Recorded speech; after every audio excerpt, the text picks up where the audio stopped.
Muy buenas noches, ¿cómo están todos? Mi nombre es el profesor Ricardo Romero, soy profesor de historia y en esta ocasión estoy con el capítulo número 8 para los alumnos de cuarto año de secundaria. El capítulo de hoy es el oncenio de Leguía, parte 2, ¿ya? ¿Está bien? Parte 2. Ahí hay que añadirle un número a ese boletín porque es la parte 2. Ya vimos la parte uno en el capítulo número 7. Hoy, en la parte número 2 del oncenio de Leguía, veremos los aspectos económicos, los aspectos sociales y finalmente la caída del oncenio de Leguía. ¿Está bien? Fin del periodo, nada más aquí debería decir, ¿no? Esto de acá tampoco debería estar. Fin del periodo, nada más hasta ahí. En fin. Entonces, esta segunda parte vamos a comenzarla primero con el aspecto económico, ¿ya? Porque en la clase pasada nosotros habíamos hablado sobre qué reformas políticas se hizo, etcétera, ¿no?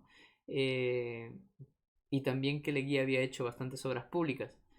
Pero como les había dicho, pues estas obras es debido a que el gobierno pidió préstamos a Estados Unidos. Y eso es lo que vamos a ver justo ahora, ¿ya? En el aspecto económico, hay entrada de capital norteamericano. Sumando todo lo que el gobierno de Leguía le ha pedido a Estados Unidos, son 221 millones de soles en préstamos generados en 10 años aproximadamente. En 10 años de préstamos. Entonces, con toda esa plata es como logró hacer todas esas obras públicas que les mencioné, ¿no? Obras como les dije, ¿no? Avenidas, también vemos, a ver, por acá creo que he puesto algunas imágenes. Aquí, la Plaza San Martín, el Hotel Bolívar, etcétera, ¿no? Bueno, esa es la actual fachada del Hotel Bolívar, ¿no? Entre otros, ¿no? Un hotel de talla internacional. Así. Entonces, el oncenio de Leguía hizo esas obras gracias a los préstamos de Estados Unidos, lo que nos hizo depender como país de Estados Unidos de forma económica, ¿no? Dependimos económicamente de ellos. Ahora, ¿se va a crear el BCR, que es el Banco Central de Reserva del Perú? Sí, como única autoridad que va a emitir billetes a partir de este momento. Pero para poder crear el BCR en realidad es una condición que Estados Unidos le puso al Perú para poder recibir préstamos. O sea, a ver, les cuento. Obviamente un país como Estados Unidos no va a aventurarse a prestar tanto dinero al Perú si no tiene con qué pagarlo, pues. Tú le prestarías a un amigo tuyo unos, no sé, 10.000 soles si es que sabes, o ni siquiera sabes si lo puede pagar, si es que tiene chamba, si es que lo que gana es suficiente para poder pagártelo. No, obviamente que no. Por esa razón que cuando hizo los primeros préstamos a Estados Unidos, hasta ahí estaba bien, pero después cuando ya se estaba pidiendo demasiado préstamo de parte del Perú, entonces Estados Unidos puso en marcha de una vez una pesquisa, una investigación económica en el Perú, para ver si es que realmente cumplía con o no con los requisitos para pedir tanta plata. Así que mandó la misión Cumberland, esa misión Cumberland, ya que va a estar dirigida por el mismo Cumberland, ya va a tener la finalidad de investigar si el Perú tiene o no tiene la plata para pagar.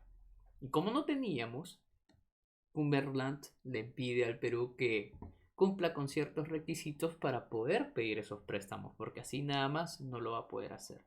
Uno de los requisitos que pide es crear un BCR. Estados Unidos le pide al Perú que cree un BCR, un Banco Central de Reserva. ¿Está bien? Y ahí está. Ese es el Banco Central de Reserva que crea el Perú. Y una imagen la tenemos aquí. A ver si les pongo. Acá está. Este es el Banco Central de Reserva que se crea, ¿no? Esa es una imagen en realidad del antiguo Banco Central de Reserva, es la antigua fachada. La actual fachada es esta, ¿no? Actualmente en realidad ya no es el Banco Central, ahí ya no, ahora funciona el Museo Central, ¿ya? El MUSEN. Y a una cuadra más allá, en Miro Quesada, se encuentra ahora sí el actual BCR, ¿no? Esto ahora ha quedado como un museo histórico, ¿ya? Pero sí, se crea entonces el BCR. se crea el BCR por petición de Estados Unidos como uno de los requisitos para pedir luego préstamos. ¿Está bien? Ya, ahora, ¿qué otro requisito también Estados Unidos le pide al Perú?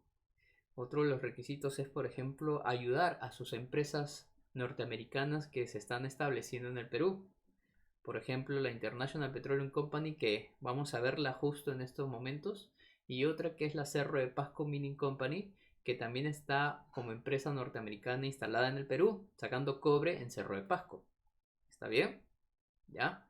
Entonces, ahí hay dos empresas que necesitan favoritismo.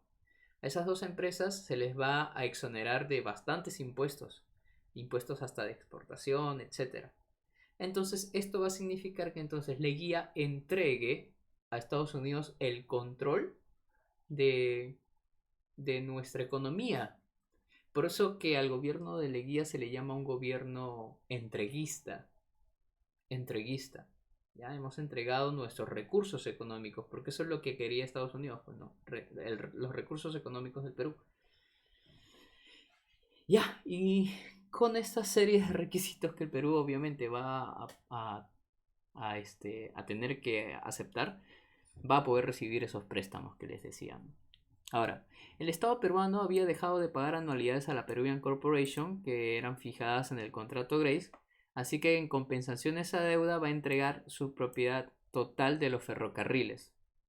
Recuerda que el contrato Grace que era hecho, bueno, que había sido con Michael Grace, ¿se acuerdan? Hace mucho tiempo ya, se había establecido en el Perú, se había creado la Peruvian Corporation y esta tenía que pagar anualidades las cuales no se estaban pagando y el Perú tenía que pagar esa deuda.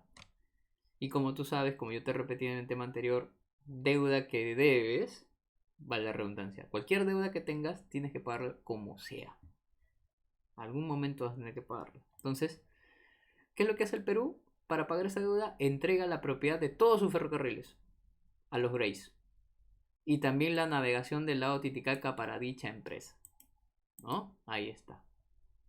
Ahora, dejando de lado a los ingleses, porque ahora van a tomar predominio los estadounidenses, la Bray Pariñas, que era una zona donde se encuentra petróleo, es un yacimiento petrolero importante para el Perú, va a establecer una firma con la International Petroleum Company. El interés por el petróleo en el Perú ha estado hace mucho tiempo ahí. Los ingleses querían nuestro petróleo y después los estadounidenses van a querer también nuestro petróleo. Va a haber un cambio de dueño nada más. Ya, vamos a ver esto. Nosotros sabemos ya por temas anteriores que la London Pacific Petroleum Company se había establecido en la Bray Pariñas. ¿Ya? Y la London Pacific tenía que pagarnos a nosotros 30 soles de oro por cada pertenencia. Y se acuerdan que nosotros habíamos visto en un tema anterior de que se habían establecido supuestamente 10 pertenencias nomás de petróleo y que tenían que pagar 300 soles anuales entonces la London Pacific. Al final, cuando se hicieron nuevas investigaciones, se reconoció la existencia de 41.614 pertenencias y no 10, y entonces pues la London Pacific tenía que pagar más de lo que supuestamente habían quedado, ¿no? Ahora, la London Pacific se compromete a pagar todas esas deudas, ¿ya? Mediante impuestos, ¿no? Pagar un impuesto durante 20 años. Y el pago de 1.000.000 de soles por todas las deudas con el Estado peruano, para arreglar de una vez ese asunto, para de una vez que quede zanjado el problema de la Bray Pariñas. Ahora, aquí viene lo bueno, que en el año de 1924, el 28 de febrero, la International Petroleum Company se va a hacer ahora dueña de la Bray Pariñas, porque ahora pues el Perú ha firmado un contrato con ellos, el Laudo de París, lo firma con la International Petroleum Company. Así adquiere la Bray Pariñas y nosotros, el Perú, entrega por completo las tierras petroleras, los yacimientos petroleros a Estados Unidos. Por eso, una vez más, lo digo que el gobierno de Leguía, por eso se le cataloga como un gobierno entreguista, ¿no? Entreguista porque entregamos nuestros recursos a Estados Unidos. Bien, Ahora, en aspecto social vamos a ver otras cosas que también pues nos van a indignar, digámoslo así. ¿Ya? Recuerden que en la Constitución de 1920, en el tema anterior yo había explicado que se reconocía la existencia de las comunidades indígenas. ¿Se acuerdan? ¿No? Esas comunidades indígenas que van a comenzar a tener ciertos derechos también en sus tierras, pues, ¿no? Tener propiedades, etcétera. También se estableció el Día del Indio, si ustedes recuerdan, yo les había comentado que se establece el Día del Indio para reivindicar al indio, ¿no? Pues ese indio que decían, ¿no? Ese poblador campesino que trabaja las tierras, que produce los alimentos para todos los peruanos, y además porque él es digamos, la viva historia pasada nuestra, ¿no? Ahí está, eso, para reivindicarlo, decía, ¿no? Pero qué tal reivindicación, de verdad, qué tal reivindicación para que luego hayan leyes que perjudiquen a los indígenas. Por ejemplo, la ley de conscripción vial. La ley de conscripción vial va a ser considerada como una mita obligatoria. Una mita, si ustedes recuerdan, en su segundo año, en su tercer año, se hablaba sobre mita. Y la mita era un trabajo obligatorio que hacías. Cuando era para el Tahuantinsuyo era para el Inca y cuando estábamos en el virreinato era para el Estado español. Era un trabajo obligatorio. Ya. Los campesinos catalogaron a esta ley de conscripción vial como mita. Mita republicana. Es un trabajo obligatorio. ¿Sabes por qué? Porque ¿qué cosa establecía esta ley? Establecía que todo varón entre 18 a 60 años tiene que trabajar 12 días gratuitos, es decir, 2 semanas sin contar los domingos obviamente, 12 días gratuitos al año en construcción de carreteras. O sea, tú como poblador peruano y los otros campesinos tienen que trabajar al año 12 días gratis para el Estado para construir carreteras. ¿Eso qué significa? Trabajo no pagado. Y los más perjudicados en esto van a ser los indígenas. Por eso yo les digo, a pesar de que hubo un reconocimiento de las comunidades indígenas, hubo un establecimiento del Día del Indio para reivindicar al indígena, no del todo. Ahí vamos a ver que los van a utilizar como mano de obra gratuita, no barata, gratuita, porque no se les va a pagar nada. ¿No? El Estado hacía ver esto como un compromiso, ¿no? Como un ponerse la camiseta y oye, ¿no? Chambea, pues, ¿no? En favor del Estado, por el favor del bien común. Pero eso es trabajo no pagado, no remunerado, ¿no? Entonces, bastantes indígenas se van a ver perjudicados con eso. Por eso que muchos indígenas hablaron de que parece una mita, pero en la República, mita minera. ¿Ya? Eso. ¿Y por qué Leguía mandó a construir carreteras? Porque para poder controlar a los sectores que estaban en la sierra, o sea, miramos el mapa, si bien Lima es la Lima desarrollada y para poder llegar a las zonas rurales, es difícil llegar a ellas porque no hay caminos. Entonces él mandó a construir carreteras para eso. ¿Y con qué fin? Para tener controlados a esos sectores. Para tener controlados esos sectores. Es por esa razón que se hicieron caminos, ¿no? Para que el gobierno llegue hasta allá.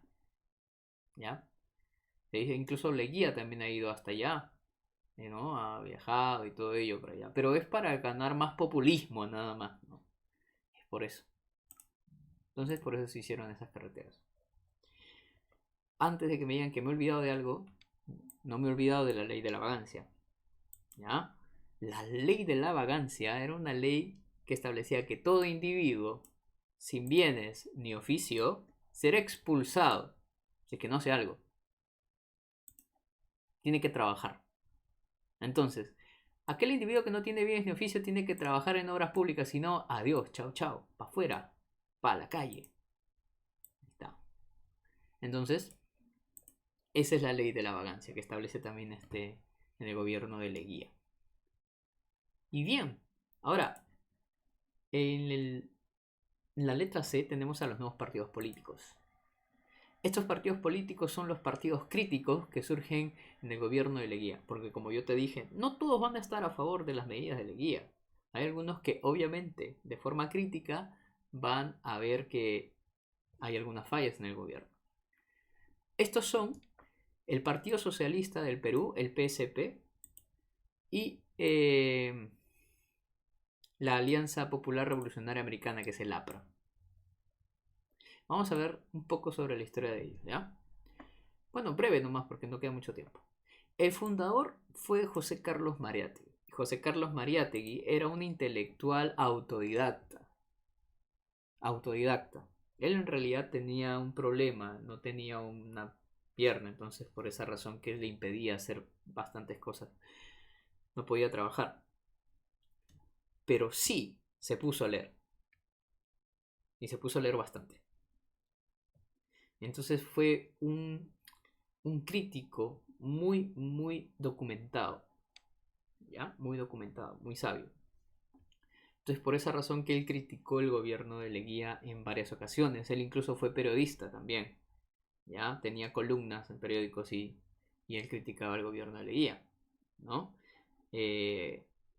Ahora, recuerda que Leguía, si te recuerdas el tema anterior, Leguía expulsaba a todo aquel opositor a su gobierno. Entonces, ¿qué hizo con Mariátegui? A Mariátegui le ofreció una beca de estudios allá en Italia. Le dijo, toma la beca, Mariátegui, para que te vayas allá porque eres un gran intelectual y todo lo demás. Porque si no quieres tomar la beca, te vas a la cárcel.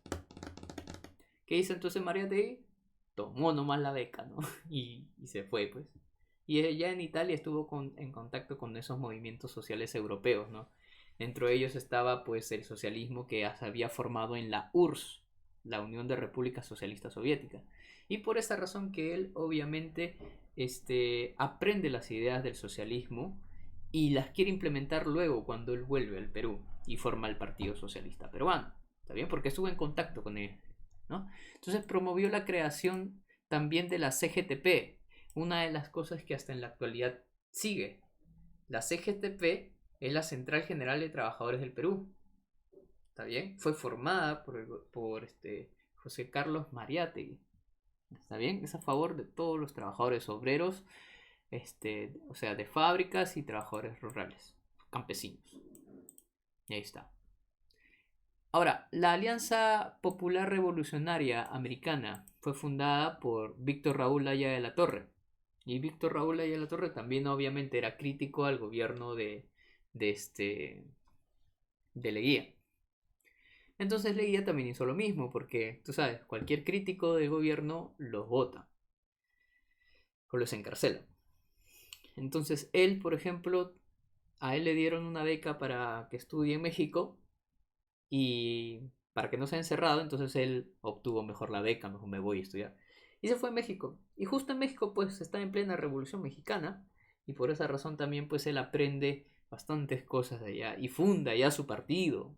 El APRA es fundado allá, por si acaso, en México. Allá es fundado el APRA, ¿ya? Entonces, con esto ya después llega al país, cuando ya ve que obviamente pues las cosas acá con Leguía estaban hirviendo, porque ya llega a su punto álgido el gobierno de Leguía, y Leguía va a tener que va a tener que salir de alguna forma. Por eso que estos partidos van a comenzar a tener más peso ahí, ¿no? En ese momento. Propuso que el país debe ser liderado por las clases medias. Ah, sí. Las clases medias, ¿quiénes eran? Pues los profesionales, como por ejemplo en ese tiempo los estudiantes de la Universidad de San Marcos, bueno, estudiantes nacionales, ¿no? Aquellos que eran abogados, aquellos que eran economistas, etcétera, ¿no? Ingenieros. Ellos son las clases medias porque son la clase profesional y la clase profesional está más apta para poder dirigir el país. Eso es lo que proponían los profesionales. Mientras, en cambio, el gobierno las ideas de José Carlos Mariátegui proponían una cosa distinta, no las clases medias. José Carlos Mariátegui decía que eran las clases trabajadoras, las clases campesinas, las obreras. Ellos deberían, ¿no? Porque ellos son los que están más en contacto con toda con todo este peso del capitalismo, ¿no? Con todo este peso que ellos son los que soportan todo el peso del capitalismo, ¿no? Los abusos, los excesos, etcétera. Entonces, como ellos son los que manejan las problemáticas, los que saben de las problemáticas del país, ellos son los que deberían gobernar. Eso es lo que decía José Carlos Mariátegui. Entonces, por esa razón que en esos puntos ellos como que difieren, pero digamos que la cosa en común entre los dos es que si ambos querían a Leguía fuera. Eso. Pero Leguía, como les dije, sí va a tener que salir de ahí. Porque se va a dar el fin de su gobierno. Su gobierno termina en 1930, pero un año antes sucede algo internacionalmente recordado. El crack del 29. El crack del 29 es una quiebra. Por eso tiene el nombre de crack, como cuando algo se quiebra, crack. ¿No? Ahora, ¿quiebra de qué? La quiebra de la Bolsa de Valores de Nueva York y de la economía estadounidense. Les explico. Si Estados Unidos entra en quiebra y no tiene plata, todos los países que dependen de los préstamos de Estados Unidos van a vérselas verdes. Por ejemplo, el Perú. Así también otros países latinoamericanos, así también los países europeos que estaban pidiendo plata para su reconstrucción después de la Primera Guerra Mundial. Los países europeos estaban pidiendo préstamos a Estados Unidos. Ahora, imagínate que Estados Unidos entra en crisis total. Ya no tiene plata para prestar. Los bancos cierran. Allá en Estados Unidos lo primero que pasó es que los bancos quebraron, cerraron. Provocó despidos masivos porque las industrias comenzaron a paralizar sus producciones. ¿Ya? Paralizaron sus producciones. Y eso obviamente pues generó pues una crisis total. Acá en el Perú, ¿qué es lo que provocó? ¿Qué es lo que provocó acá en el Perú? Les explico. Hubo despidos. Hubo despidos. Empresas de índole nacional, como dependían bastante del dinero del Estado, comenzaron a quebrar. Y tuvieron que despedir a bastante gente porque dijeron, ¿sabes qué? Ya no hay plata para pagar porque estamos en crisis y bueno. Y la gente que era despedida obviamente va a tener que salir a las calles a reclamar. Por eso comenzó a haber una agitación social bien brava, bien fuerte, ¿ya? Contra el gobierno de Leguía. También disminuyeron los salarios. Aquellos que no eran despedidos se quedaban, pero en cambio tenían que recibir un salario menor. Ellos también obviamente van a reclamar porque no es suficiente para mantener a su familia. Recuerda que son obreros, que tienen esposa, hijos. Digo hijos, no hijo, sino hijos, tienen varios. Entonces, todo eso sucede debido al crack del 29. Y todos estos problemas lo atribuyen a Leguía. Y por una parte sí tienen razón, pues porque Leguía es el que ha metido la economía peruana en manos de la economía estadounidense. ¿No es que ha pedido préstamos año tras año tras año para hacer sus obras? Ahora pues, eso es lo que entonces provocó malestar contra el gobierno de Leguía. Y ahí nomás, un año después, en 1930, viene su caída porque le van a dar un golpe de Estado. ¿Y este golpe de Estado por quién va a estar dirigido? El golpe de Estado va a estar dirigido por la oposición oligárquica. Si ustedes recuerdan, en la República Aristocrática gobernaba pues el partido civil, la clase alta. Ya, todos ellos van a ver la oportunidad ese año de 1929, 1930, van a ver la oportunidad de que, oye, hay que darle un golpe de Estado porque Leguía está vulnerable. Y ellos quieren retomar el poder. Pero no lo van a poder hacer solos. ¿Ya? Lo van a hacer con ayuda de militares. Y ahí es donde aparece la figura de Luis Sánchez Cerro. Luis Sánchez Cerro se revela desde Arequipa, ¿ya? El movimiento revolucionario de Arequipa, ¿ya? Que también no sé si tengo un mapa acá para... bueno, sí, acá, en Arequipa. Ya. Y desde ahí inician un golpe de estado con Leguía. Y como Leguía obviamente sabe que no puede hacer ya nada para que su gobierno sobreviva, va a tener que salir. Ese golpe de estado se da. ¿Qué se inicia ahí? El tercer militarismo, porque recuerden que Sánchez Cerro es militar. Por eso que los otros temas que vienen, si ves, das unas ojeadas a los otros temas, dicen tercer militarismo. ¿Ya? Y eso es lo que vamos a ver en el Perú, cómo los militares vuelven al poder otra vez. ¿Ya? Vuelven al poder otra vez. ¿Ya? Y bueno, eso sería, esta es una imagen, bueno, de la conscripción vial, esa la mitad republicana que les expliqué. Entonces, así termina en sí el gobierno de Leguía, ¿no? Un gobierno que entregó la economía del Perú a Estados Unidos y que al final terminó mal con el crack del 29. Ahora, ¿por qué se produjo el crack? En realidad este es un tema un tema más grande para explicarlo. Creo que más adelante vamos a poder ver algunos temas en historia universal sobre el crack. Creo que hay un tema sobre el crack 29. Ahí vamos a entender por qué surgió esa crisis, porque por algo tiene que haber surgido, no de la noche a la mañana aparece crisis. ¿Ya?